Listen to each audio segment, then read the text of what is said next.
now we are going to discuss with the concept what do all acids and all bases have in common. ஓகேவா? So இந்த டாபிக்கு போகிறதுக்கு முன்னாடி ஒரு activity வந்து பார்த்தீங்கன்னா நீங்கள் டிஸ்கஸ் பண்ணணும். Okay, this is there in page number 22 activity 2.8. So இதில் என்ன பண்ண போகிறாங்கிறத பார்த்துக்கோங்க.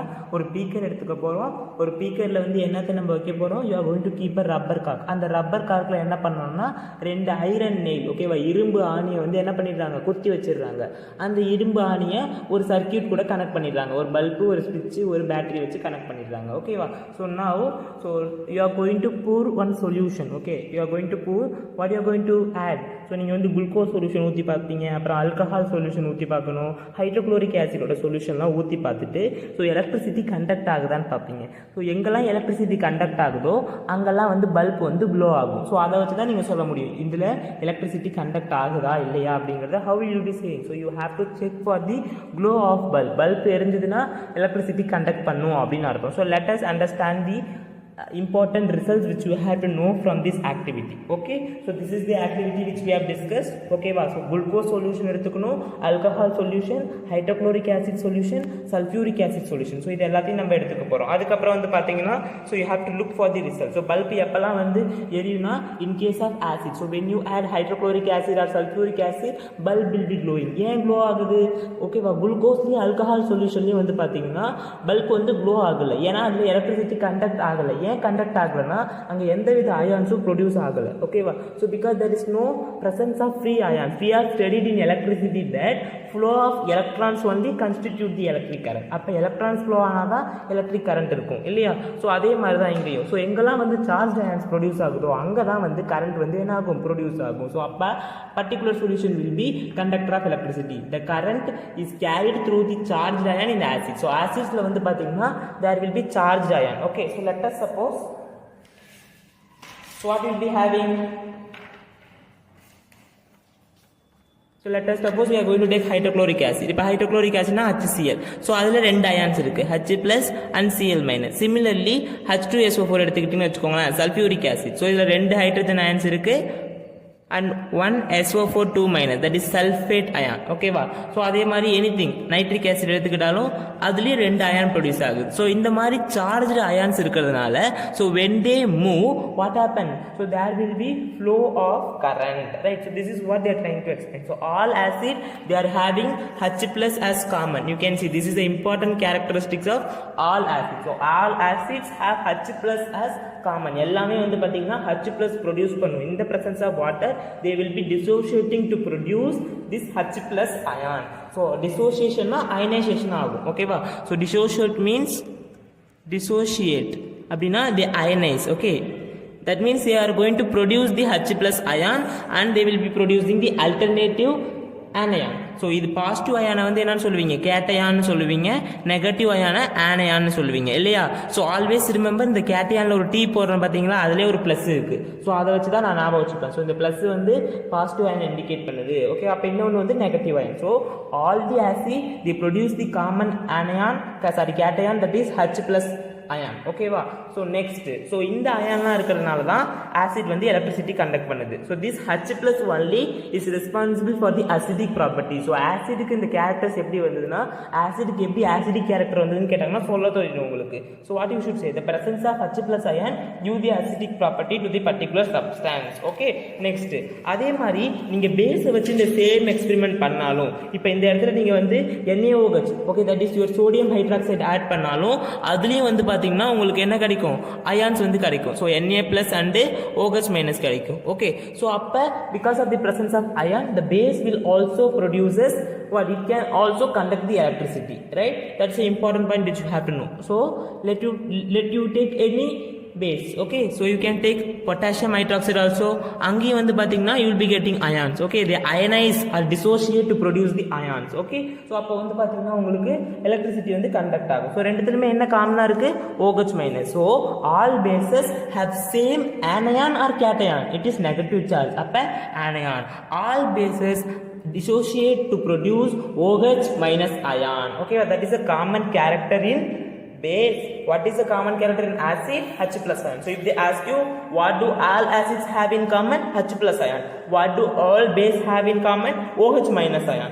Got it? So இதனால தான் வந்து electricity வந்து conduct ஆச்சு. ஆனா குளுக்கோஸ்லயும் alcoholலயும் there will be no free ion. அதால dissociate ionize ஆக முடியாது in the presence of water. So they will not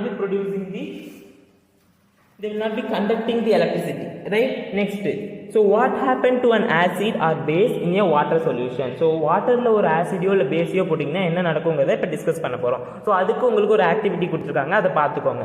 ஓகேவா? ஸோ இந்த ஆக்டிவிட்டி நம்ம எதுக்கு பண்ண போறோம்னா HCl கேஸ் ப்ரொடியூஸ் பண்ண போறோம். HCl is hydrochloric acid. You know very well it is acidic in nature. ஓகேவா? ஸோ அது எப்படி ப்ரொடியூஸ் பண்றாங்கிறத ஃபர்ஸ்ட் பார்க்கலாம். You have to take a test tube. அந்த டெஸ்ட் டியூபை வந்து பார்த்தீங்கன்னா you have to hold it with a pair of tongs. அப்படின்னா ஒரு இடுக்கி மாதிரி இருக்கும் லேப்ல, அதை வச்சு பார்த்தீங்கன்னா நீங்க வந்து பிடிச்சிக்கணும். ஓகே, ஸோ அதுக்கப்புறம் அதில் என்ன ஆட் பண்ணுறாங்க?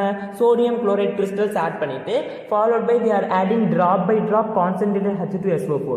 யூசிங் த ட்ராப் பை ட்ராப்பாக என்ன ஆட் பண்ணுறாங்க? கான்சன்ட்ரேட்டட் H2SO4 ஆட் பண்ணுறாங்க. ஸோ இப்படி ஆட் பண்ண உடனே ஒரு கேஸ் வந்து ப்ரொடியூஸ் ஆகுது. ஸோ அந்த கேஸை என்ன பண்ணுறாங்கன்னா ஒரு டெலிவரி டியூப் வழியாக என்ன பண்ணுறாங்கன்னா வெளியே வர வைக்கிறாங்க. You can see case produce ஆகிறத ஒரு டெலிவரி டியூப் வழியாக வெளியே வர வைக்கிறாங்க. ஸோ அந்த கேஸ் கிட்ட வந்து என்னத்தை கொண்டு வராங்கன்னா மாய்ஸ்ட் லிட்மஸ் பேப்பரை கொண்டு வராங்க. அதாவது so litmus paper is containing some water molecules. ஓகேவா? ஸோ அந்த ப்ளூ கலர்ல இருக்கக்கூடிய மாய்ஸ்ட் லிட்மஸ் பேப்பரை கொண்டு வர உடனே ஸோ இந்த கேஸ் மேலே பட்ட உடனே என்ன ஆயிடுது? So it is going to become acidic. Okay, so அப்போ என்ன ஆகும்? Remember this guys. ஸோ இந்த கேஸை வந்து நம்ம டெலிவரி டியூப் வழியாக வெளியே வர வச்சுட்டோம். அதுக்கப்புறம் அந்த கேஸ் கிட்ட வந்து ஒரு மாய்ஸ்ட் ப்ளூ கலர் லிட்மஸ் பேப்பரை காமிக்கிறோம். ஓகேவா? So moist blue colour litmus பேப்பரை காமிச்ச உடனே அது என்னவா மாறுது? ரெட் கலரில் மாறுது. ஓகேவா? ப்ளூ கலரில் இருந்தது ரெட் கலராக மாறுது. ஏன்னா இங்கே வந்து இந்த வர கேஸ் வந்து அசிடிக் கேஸ் தானே. ஸோ அதனால இதையே நீங்கள் இந்த மாய்ஸ்ட் ப்ளூ லிட்மஸ் பேப்பருக்கு பதிலாக ட்ரை லிட்மஸ் பேப்பர் வச்சிங்கன்னா எந்த ரியாக்ஷனுமே நடக்கல. ஸோ இதுலேருந்து என்ன தெரியுது? So acid can only show its acidic character in the presence of water, right? So H plus ion will be produced only when there is water. Okay, that is the important conclusion of this activity. So you are going to pass the gas which is produced in this test tube, and then okay, so where you are going to pass? So through the delivery tube you are going to pass it over a moist blue litmus paper. So அப்ப வந்து பாத்தீங்கன்னா அது உடனே ரெட்டா மாறுது. It indicates that the hydrochloric acid, okay, gas that is produced is acidic in nature. So இல்லனா suppose ஒரு சில டைம்ல வந்து பாத்தீங்கன்னா உங்களுக்கு வந்து என்ன பண்ணுவாங்க? So they will be passing this through a GAR tube. Okay, இந்த GAR tube எதுக்காக யூஸ் பண்ணுவாங்கன்னா suppose இப்ப அட்மாஸ்பியர்லயே வந்து ரொம்ப நம்மளுக்கு so நம்மளோட கிளைமேட்டிக் கண்டிஷன் வந்து ரொம்ப ஹியூமிடா இருக்கு, அதாவது கொஞ்சம் ஈரப்பதமாக இருக்குது, ஹியூமிடாக இருக்குது அப்படின்னா என்ன பண்ணணும்னா நீங்கள் இந்த டெலிவரி டியூப்லேருந்து வரக்கூடிய கேஸை ஃபஸ்ட்டு என்ன பண்ணணும்? இந்த கார் டியூப் வழியாக பாஸ் பண்ணிடணும். அதுக்கப்புறமா நீங்கள் அந்த மாய்ஸ்ட் லிட்மஸ் பேப்பர் கிட்ட காமிக்கலாம். ஏன்னா என்ன பண்ணுவாங்க? ஸோ சப்போஸ் நீங்கள் டேரெக்டாக வந்து இந்த டெலிவரி டியூப் வழியாக if you're passing this to a moist litmus paper, already வந்து ஏரில் வந்து மாய்ஸ்டர் கண்டென்ட் இருக்கிறதுனால so the acid will goes and react with the moisture content in the atmosphere. So adanaala it can show its acidic character. So if the climate is humid, you have to allow the gas to pass through the GAR tube containing calcium chloride. So that will dry the gas and will give you the correct result. So that is the importance of the GAR tube which is having calcium chloride. So it makes the gas dry in the humid climate. Okay, so the thing which you have to know is, so acid can show its acidic character in the presence of water only, right? So H plus from the HCl are produced in the presence of water. The separation cannot occur in the absence of water.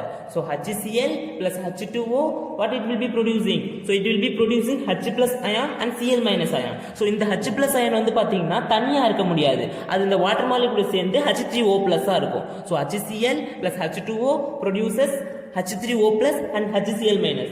Okay va, sorry, Cl minus ion. Okay, so HCl plus H2O gives H3O plus and Cl minus ion. So this H plus ion cannot exist alone, but they exist combining with the water molecules as hydronium ions. Okay, that's what I have given here. H plus H2O gives H3O plus, that is your hydronium ion. Then so base வந்து பாத்தீங்கன்னா if it is dissolved in the water it will be producing OH minus ion. This one we have already discussed. So base வந்து பாத்தீங்கன்னா it will be producing the OH minus ion. Okay, so எந்தெந்த base தான் waterல dissolve ஆகுதோ அதை மட்டும் ஸ்பெஷலா alkaline சொல்லுவோம். Okay, so what is this alkaline? It is just a special name given to the bases so which can dissolve in the water. So that is an important thing which you have to remember. Okay, so this is an important conclusion. All bases do not dissolve in water. Okay va, எல்லா பேஸும் வாட்டர்ல dissolve ஆகிறது கிடையாது. ஆனா so வாட்டர்ல எந்தெந்த பேஸ்லாம் dissolve ஆகுதோ அதெல்லாம் ஸ்பெஷலா அல்கலை அப்படினு சொல்லுவோம். அல்கலை is the base which dissolve in water. So பேஸ்லாம் வந்து பாத்தீங்கன்னா they will be soapy to touch. Okay வா, so it will be soapy to touch. So bitter-ஆ இருக்கும், கசக்கும், அதே மாதிரி corrosive. So கையில எல்லாம் பட்டா அரிக்க ஆரம்பிச்சிடும். So அதனால நம்ம அதை எப்பவுமே டேஸ்ட் பண்ண கூடாது. So டச் பண்ணி விளையாண்டு இருக்க கூடாது. When you go to the lab, so don't play with this chemical because it causes very dangerous skin problems. Okay, so அப்போ வந்து it is highly corrosive. So அதனால you should never touch or play with the acids or bases. Okay, so it's very important. So next neutralization reaction அப்படினா என்னன்னு பார்க்கலாம். ஒரு ஆசிடையும் ஒரு பேஸையும் add பண்ணீங்கன்னா உங்களுக்கு சால்ட்டும் வாட்டர் கிடைக்கும். ஓகேவா, let us understand this. இப்போ ஏதோ ஒரு ஆசிட் எடுத்துக்கிறீங்க HX. So you know very well all acids has H plus ion and all base has OH minus ion. So இதுதான் என்ன வேணா இருக்கலாம். இதை நம்ம ஜெனரலா X ன்னு போட்டுப்போம், இந்த கேட்டையான M ன்னு போட்டுப்போம். ஓகேவா, so இந்த M உம் X உம் சேர்ந்து நம்மளுக்கு சால்ட்டா வந்துரும். இந்த H plus உம் OH minus சேர்ந்து வாட்டரா வந்துருது. So இதுதான் நியூட்ரலைசேஷன். So இப்படி தான் ஒரு ஆசிடும் பேஸும் சேரும் பொழுது நியூட்ரலைசேஷன் நடக்குது. ஓகேவா, so when acidity, so during acidity நம்ம என்ன ஆட் பண்ணணும்? So நம்மளுக்கு வயிறு எரியுது, so because of acidity அப்படின்னா என்ன பண்ணுவீங்க? ஒரு பேஸ் நீங்க எடுத்துக்கிட்டீங்கன்னா உடனே வந்து acidity வந்து cure ஆயிடும். So this is the principle behind the neutralization reaction. So when an acid combines with base will be getting salt and water. Okay, so you can take one example also for that. Okay, let me give one example for you. So now I am going to take HCl plus NaOH. Okay, so என்ன கிடைக்கும்? So இந்த NaCl will be formed. Okay, so இந்த Na வும் Cl ஒன்னு சேர்ந்து NaCl ஆயிடும். இந்த H plus உம் OH minus சேர்ந்து H2O ஆ மாறிடும். So this is the reaction. Okay, this is our salt and this is our water. Got it friends? So then அதுக்கப்புறம் நீங்க வந்து டைலூட் பண்ணுவீங்கல்ல ஆசிட் எல்லாம், ஸோ தண்ணியில் டிசால்வ் பண்ணுவீங்கல்ல ஆசிடை, அப்போ வந்து நிறைய ஹீட் வந்து ஜெனரேட் ஆகும். ஸோ அதனால எப்படி வந்து நீங்கள் அதை கேர்ஃபுல்லாக ஹேண்டில் பண்ணுறதுங்கிறத உங்களை புக்கில் சொல்லியிருக்காங்க. Okay, the process of dissolving acid in water is highly exothermic. So care must be taken while mixing the concentrated acid with water. Okay, so என்ன பண்ணணும்னா நீங்கள் வந்து ஸ்ட்ரெயிட்டாக வந்து வாட்டர் எடுத்து என்ன பண்ணிடக்கூடாது, ஆசிட் இருக்கிற பாட்டிலில் ஊற்றிடக்கூடாது. ஓகேவா, you have to slowly add the acid okay to the beaker containing water. Okay, with a constant stirring. So ஸ்லோவா கலக்கிக்கிட்டே என்ன பண்ணணும், மெதுவா ஆசிடை வந்து வாட்டர் கூட வந்து என்ன பண்ணணும், டிசால்வ் பண்ணணும். வாட்டர் தூக்கி ஆசிட்ல ஊற்றிட்டீங்கன்னா என்ன நடக்கும், நிறைய ஹீட் ப்ரொடியூஸ் ஆகி ஸோ உடனே அப்படியே எல்லாம் தெரிச்சு என்ன ஆகிடும், அந்த கிளாஸ் எல்லாம் உடஞ்சி it results in a dangerous accident. Okay, so you should never do this in your lab. So this is the important precaution so which you have to follow lifelong. So you should never add water to the acid. Okay, so you should slowly add the acid to the beaker containing water. Okay, with a constant stirring. பொறுமையா வந்து கலக்கிக்கிட்டே என்ன பண்ணணும், ஆசிட drop by drop water கூட add பண்ணணும். So you should always remember this precaution. They will ask you in the question, why water should not be added to the acid? You should explain them. Okay, because the heat produced is very enormous, it causes accident. Okay, so என்ன ஆகும், எல்லாமே அப்படியே வெளியே splash ஆயிடும். Okay, so you should never do this in your lab. Then at last you should know what is dilution. So dilution அப்படின்னா என்னன்னு தெரியும். So ஆசிடையோ இல்ல பேஸையோ வாட்டர் கூட என்ன பண்ணுவீங்க, மிக்ஸ் பண்ணும்பொழுது நடக்கக்கூடிய அந்த ப்ராசஸ் தான் டைலூஷன் சொல்லுவீங்க. ஓகே, ஸோ இப்போ நம்ம கிட்ட முன்னாடி வந்து பார்த்தீங்கன்னா ஒரு பாட்டில் இருக்கு. ஸோ இதில் நம்ம கான்சன்ட்ரேட்டட் ஆசிட் வச்சுருக்கோம். ஸோ இப்போ இந்த ஸ்பேஸில் வந்து பார்த்தீங்கன்னா உங்ககிட்ட எவ்வளோ அயான்ஸ் இருக்கும். ஸோ இங்கே வந்து பார்த்தீங்கன்னா you will be having more ions இல்லையா. பட் இப்போ நீங்கள் அதே வந்து தண்ணியில் டிசால்வ் பண்ணிட்டீங்க அப்படின்னா என்ன ஆகும், ஸோ அதே இடத்துல நீங்கள் வந்து இப்போ அயான் செக் பண்ணி பார்த்தீங்கன்னா கம்மியாக இருக்கும். H plus அயான் செக் பண்ணி பார்த்தீங்கன்னா it will be less. So அதுதான் என்னன்னு சொல்லுவாங்கன்னா டைலூட்டட் ஆசிட் அப்படின்னு சொல்லுவாங்க. Okay, so per unit volume வந்து பார்த்தீங்கன்னா the ions will be less. Okay, முன்னாடி கான்சன்ட்ரேட்டடாக இருக்கும் பொழுது இருந்ததை விட இப்போ வந்து பார்த்தீங்கன்னா பர் யூனிட் வால்யூம் செக் பண்ணும் பொழுது the number of ions will be less, okay, and the concentration will be decreases, okay. அதுதான் சொல்ல வராங்க.